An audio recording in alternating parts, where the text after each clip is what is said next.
अच्छा, एक पल के लिए जरा सोचिए कि आपकी जिंदगी की जो पूरी कहानी है, जो लिखी जानी है अभी, उसे कोई एक ही झटके में बड़े हिंसक तरीके से फाड़ कर फेंक दे और आपके हाथ में बस एक खाली पन्ना रह जाए। तब क्या करेंगे? उस खाली पन्ने पर एक नई कहानी लिखेंगे या उस फटे हुए हिस्से का मातम मनाते रहेंगे? आज हम जिस कहानी की परतों को खोलने जा रहे हैं, वो इसी सवाल का एक जबरदस्त जवाब है। ये कहानी है अरुणिमा सिन्हा की और हमारी गाइड है उनकी किताब born again on the mountain. और मैं ये पहली बता दूं, ये सिर्फ एक मोटिवेशनल कहानी नहीं है। ये हिम्मत देने से पहले आपको अंदर से झकझोर देगी। ये दर्द, गुस्से, जिद और इंसान की उस ताकत की कहानी है जो टूटने के बाद ही पैदा होती है। बिल्कुल। और हमारा मकसद सिर्फ इस कहानी को दोहराना नहीं है। हम ये समझने की कोशिश करेंगे कि जब किसी इंसान से मतलब सब कुछ छीन लिया जाता है, तो वो अपने अंदर एक ऐसा मकसद कैसे ढूंढता है जो उसे दुनिया की सबसे ऊंची चोटी तक पहुंचा दे।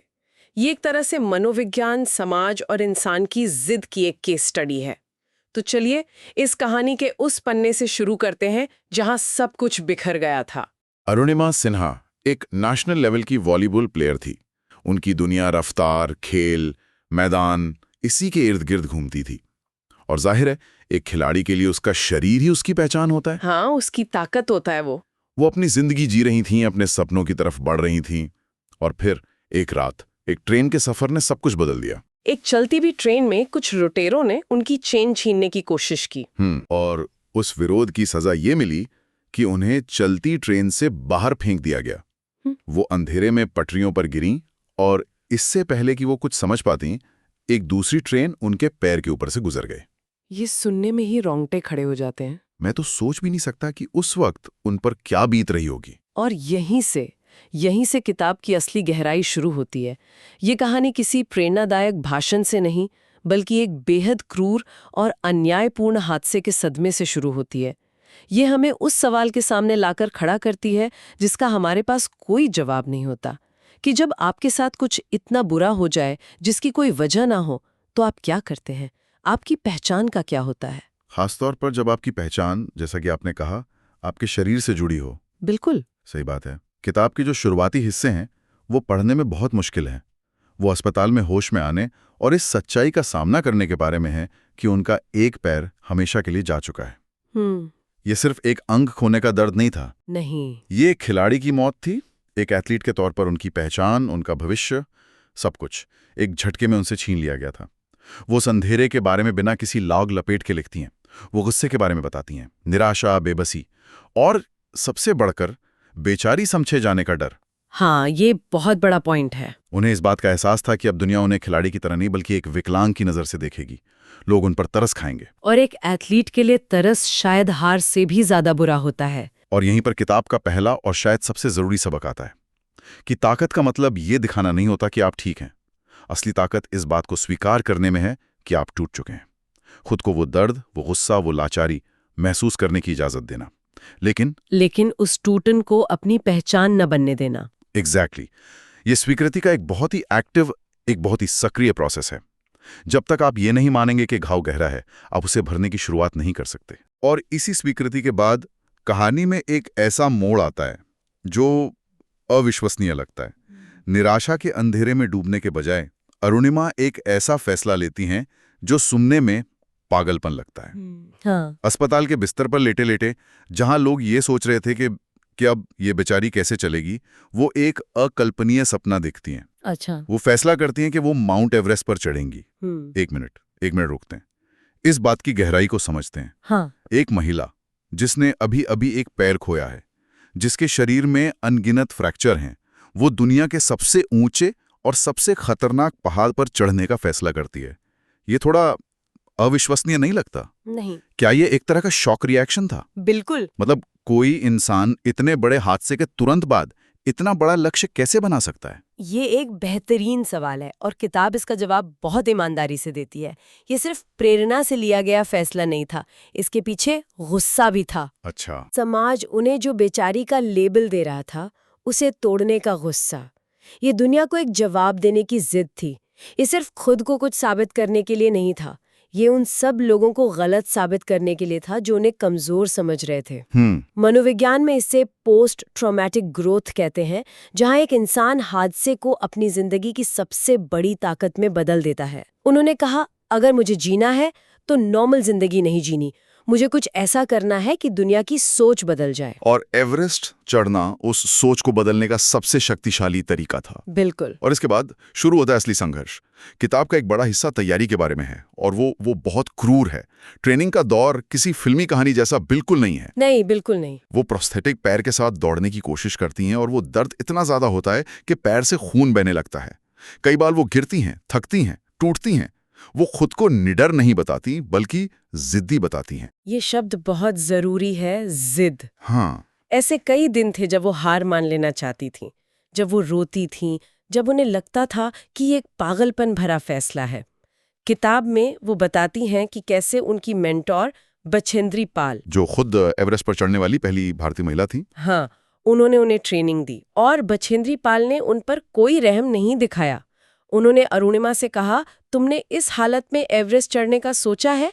ये जानते हो कि तुमने अपने अंदर के एवरेस्ट को तो फतेह कर लिया है, अब तो बस दुनिया को दिखाने के लिए चढ़ना है। क्या बात है। और ये मुझे एक बहुत जरूरी बात पर लाता है। लोग अक्सर सोचते हैं कि मोटिवेशन या प्रेरणा ही सब कुछ है, लेकिन अरुणिमा की कहानी दिखाती है कि प्रेरणा तो एक लहर की तरह आती जाती है। सही। जब प्रेरणा की लहर चली जाती है तब सिर्फ दो चीजें काम आती हैं, अनुशासन और मकसद। अनुशासन और मकसद। हाँ, उनका मकसद साफ था, अपनी छीनी हुई इज्जत और पहचान वापस पाना। और उस मकसद के लिए उन्होंने खुद को अनुशासन की आग में झोंक दिया। जब आपका क्यों इतना मजबूत हो तो कैसे की मुश्किलें छोटी लगने लगती हैं। उनका क्यों सिर्फ पहाड़ पर चढ़ना नहीं था, बल्कि जिंदगी की पटरियों पर वापस दौड़ना था, और पहले से ज्यादा तेज। बिल्कुल। लेकिन वो इस सफर में अकेली नहीं थी। किताब इस बात पर सहारे की ताकत पर बहुत जोर देती है। उनकी मेंटोर बछेंद्री पाल, उनका परिवार, उनके शेरपा, उनके साथी पर्वतारोही। एक पूरा सपोर्ट सिस्टम। हाँ, और ये वो लोग थे जिन्होंने उन पर तरस नहीं खाया, बल्कि उन्हें एक चुनौती दी। ये बात बहुत अहम है। उन्होंने अरुणिमा के घावों को नहीं, उनकी क्षमता को देखा। सही। उन्होंने उन्हें एक विकलांग लड़की की तरह नहीं, बल्कि एक पर्वतारोही की तरह ट्रीट किया। जब अरुणिमा ट्रेनिंग में पीछे रह जाती थी तो उन्हें डांट भी पड़ती थी। कोई स्पेशल ट्रीटमेंट नहीं। कोई स्पेशल ट्रीटमेंट नहीं दिया गया, और शायद यही वो सबसे बड़ी मदद थी जो कोई उन्हें दे सकता था। इसमें एक बहुत गहरा मनोवैज्ञानिक संदेश छुपा है। अक्सर हम सोचते हैं कि मजबूत होने का मतलब है सब कुछ अकेले करना, लेकिन ये एक मिथक है। असली ताकत तब कई गुना बढ़ जाती है जब उसे सही सहारा मिलता है। मदद मांगना कमजोरी नहीं है, ये अपनी सीमाओं को समझने और एक टीम की ताकत को पहचानने का संकेत है। और सबसे जरूरी, अपने आसपास ऐसे लोगों को रखना जो आप पर तब भी यकीन करें जब आप खुद पे यकीन खोने लगें। उनकी टीम ने उनके लक्ष्य को अपना लक्ष्य बना लिया था। बिल्कुल। अब कहानी उस हिस्से पर आती है जहां सांसें थम जाती हैं। असल चढ़ाई। जैसे जैसे अरुणिमा एवरेस्ट के करीब पहुंचती हैं, डर भी बड़ा होता जाता है। स्वाभाविक है। अब ये सिर्फ शारीरिक दर्द का डर नहीं था, ये मौत का डर था। उस डेथ जोन का डर था जहां शरीर एक एक पल के लिए लड़ता है। किताब में उस आखिरी चढ़ाई का जिक्र बहुत भयानक है। उनका ऑक्सीजन लेवल गिरने लगता है, उनके प्रोस्थेटिक पैर में कुछ दिक्कत आने लगती है। उनके शेरपा, जो उनके गाइड थे, उन्हें वापस लौटने की सलाह देते हैं। वो कहते हैं, जिंदा रहोगी तो फिर आ जाओगी। ये वो पल था जहां शायद 99% लोग हार मान लेते हैं, जहां शरीर और दिमाग दोनों जवाब दे चुके होते हैं। और यहीं पर हमें साहस की असली परिभाषा मिलती है। साहस डर का ना होना नहीं है। नहीं, साहस डर के बावजूद एक और कदम आगे बढ़ाना है। पहाड़ पर उठाया गया हर कदम सिर्फ बर्फ पर रखा गया एक कदम नहीं था। वो समाज के बनाए लेबल्स पर, उन आवाजों पर जो कहती थीं तुम नहीं कर सकती, और अपने ही अंदर के शक पर एक जोरदार तमाचा था। तो उन्होंने क्या कहा शेरपा से? उस एक पल में जब उनके शेरपा ने उन्हें लौटने को कहा, उन्होंने एक ही बात कही, अगर आज मैं वापस गई तो नीचे दुनिया को क्या मुंह दिखाऊंगी, इससे अच्छा है कि मैं यहीं मर जाऊं। ये जिद थी। ये वो जिद थी जिसने डर पर काबू पा लिया। और फिर वो पल आता है, शिखर। अरुणिमा सिन्हा माउंट एवरेस्ट की चोटी पर पहुंचती हैं।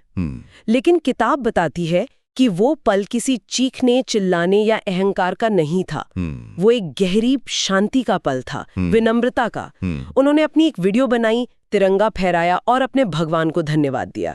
इस जीत को वो पहाड़ पर जीत की तरह नहीं, बल्कि एक पुनर्जन्म की तरह देखती हैं। बिल्कुल। उन्होंने पहाड़ को नहीं हराया, उन्होंने खुद के उस हिस्से को हराया जो मानता था कि जिंदगी पटरी पर खत्म हो गई है। हाँ, जो मानता था कि उसकी पहचान हमेशा के लिए मिट गई है। और यही किताब का शीर्षक born again on the mountain, यानी पहाड़ पर पुनर्जन्म अपने सही मायनों में सामने आता है।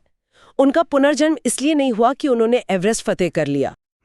उनका पुनर्जन्म उसी दिन हो गया था जिस दिन उन्होंने अस्पताल के बिस्तर पे ये फैसला किया था कि उनकी कहानी का अंत कोई और नहीं बल्कि वो खुद लिखेंगे। पहाड़ तो बस एक माध्यम था। हाँ, पहाड़ तो बस इस कहानी का क्लाइमैक्स था।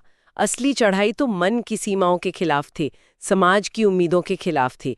उन्होंने अपनी जिंदगी का कंट्रोल वापस अपने हाथ में ले लिया था। तो इस पूरी चर्चा को अगर समेटें, बिल्कुल, born again on the mountain सिर्फ एक पहाड़ चढ़ने की कहानी नहीं है। बिल्कुल नहीं। ये इस बारे में है कि इंसान गिरने के बाद कैसे उठता है। ये पहचान के बारे में है और इस बारे में है कि दर्द के बाद मकसद को कैसे चुना जाता है। अगर आज की इस बातचीत से कोई एक बात अपने साथ ले जानी हो तो वो ये है कि आपकी जिंदगी का सबसे बुरा पल आपकी कहानी का आखिरी पन्ना नहीं हो सकता। हमेशा एक और पन्ना होता है, एक नई शुरुआत की गुंजाइश होती है, शायद एक अलग तरीके से, लेकिन उतनी या शायद उससे भी ज्यादा ताकतवर तरीके से।